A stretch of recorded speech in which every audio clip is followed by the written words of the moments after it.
Assalamualaikum warahmatullahi wabarakatuh. Perkenalkan kami dari kelompok 7.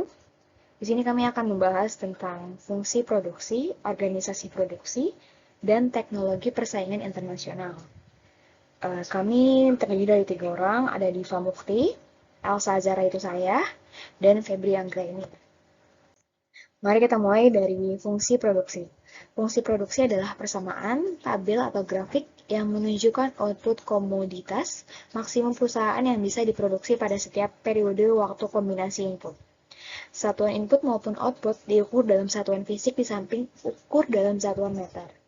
Berikut untuk rumusnya. Persamaan umum untuk fungsi produksi sederhana adalah Q sama dengan F L kali Q. Selanjutnya adalah organisasi produksi.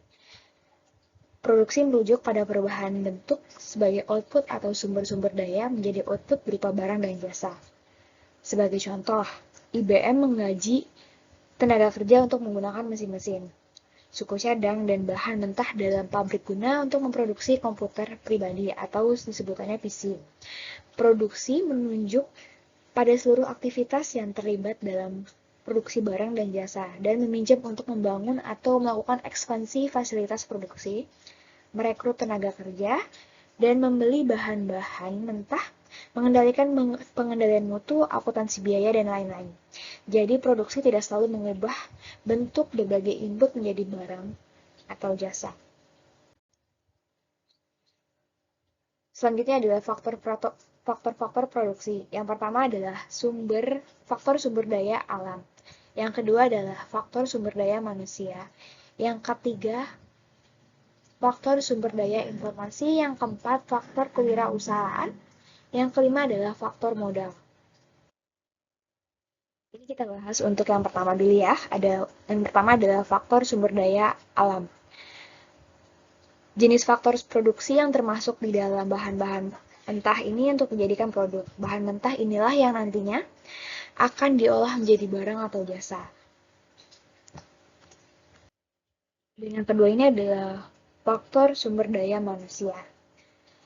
Faktor ini sangat penting karena tidak mungkin bahan mentah bisa menjadi bahan setengah, lalu produk atau barang jadi. Jadi jika tidak ada manusia yang mengolahnya, bagaimana produk itu bisa jadi?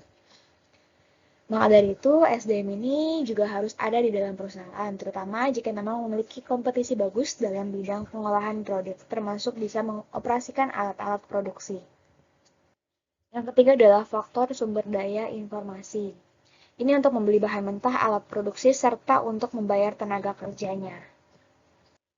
Faktor sumber daya informasi ini juga salah satu faktor penting, terutama di zaman global semacam ini. Yang keempat ini adalah faktor kewirausahaan. Faktor manajemen juga perlu dimasukkan ke dalam faktor produksi, karena yang menentukan keberhasilan produksi bukan hanya produk, melainkan juga teknik, strategi, perencanaan, kontrol, dan selainnya. Yang kelima ini adalah faktor modal. Faktor modal ini membutuhkan modal produksi untuk membeli bahan mentah, alat produksi, serta untuk membayar tenaga kerja yang terlibat dalam suatu pembuatan barang dan jasa ini. Selanjutnya ini adalah tahapan produksi. Yang pertama adalah routing, dispatching, scheduling, dan follow. Saya akan melanjutkan yaitu tujuan produksi. Tujuan produksi ada 3. 1. Melancarkan produksi produk atau jasa. Yang 2. Memberikan keuntungan pada perusahaan. Yang ketiga, produk sesuai harapan konsumen. Perencanaan produksi. Metode pekerjaan. Dalam metode ini melihat bagaimana pekerjaan tersebut akan dilakukan apabila pekerjaan tersebut berbasis proyek atau berkelanjutan. Metode BEPS. Keuntungan dari metode BEPS tim manajemen mampu memantau pekerjaan tersebut secara detail. Metode aliran. Metode ini digunakan pada flow sehingga biasanya melibatkan kuanti kontrol yang cukup detail. Jenis aliran ini paling cocok ketika memproduksi produk secara individual. Metode produksi massal. Metode ini menekankan bahwa apabila ingin lebih mudah, lebih cepat dalam proses optimalkan otomatisasi dalam sistem perencanaan sehingga mampu menghemat waktu dan biaya. Baik, saya lanjutkan. Persaingan internasional. Yang dimaksud dengan persaingan global adalah suatu bentuk transaksi di mana setiap negara bebas melakukan perdagangan tanpa dibatasi oleh wilayahnya. Persaingan global pada saat sekarang ini menuntut perusahaan untuk saling bersaing dalam memasarkan dan menjual produknya.